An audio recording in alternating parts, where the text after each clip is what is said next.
Welcome to my style சமையல். இன்றைக்கி நம்ம பார்க்க போகிறது என்னென்னா ஹெல்த்தியான அரைக்கீரை பொரியல் எப்படின்னு பார்க்க போகிறோம். வானல் அடுப்பில் வச்சு கொஞ்சோண்டு எண்ணெய் ஊற்றி எண்ணெய் சூடானதும் அரை கரண்டி கடுகு போட்டு நல்லா பொரிய விடுங்க. பொரிஞ்சதுக்கப்புறம் சின்னதாக நறுக்குன 2 வெங்காயம் 3 பச்சை மிளகாய் போட்டு நல்லா வதக்குங்க. நல்லா வதங்கினதுக்கப்புறம் நல்லா கழுவி பொடியாக நறுக்கி வச்சு கீரையை அதில் போட்டு கிண்டுங்க.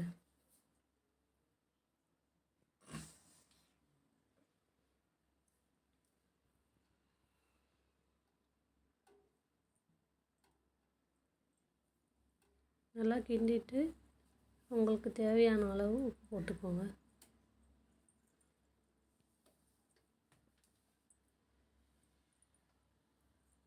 தேவையான அளவு கொஞ்சோண்டு தண்ணி, கீரையிலே தண்ணி விடும், அதனால் கொஞ்சமாக சேர்த்துக்கோங்க.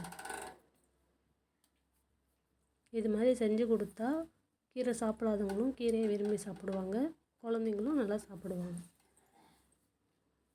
மூடியை திறந்து நல்லா கிண்டுங்க. தண்ணி நல்லா வற்றி போயிருக்கும்.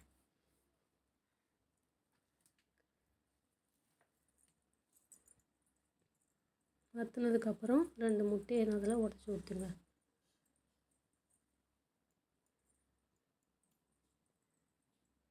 முட்டையை ஊற்றிட்டு நல்லா கை விடாமல் அடி பிடிக்காமல் கிண்டிக்கிட்டே இருங்க.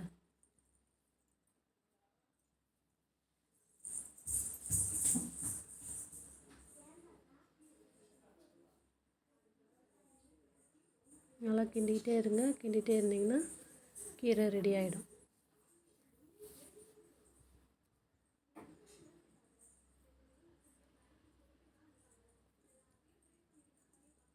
நல்லா பச்சை வடை போகிற வரைக்கும் கிண்டுங்க.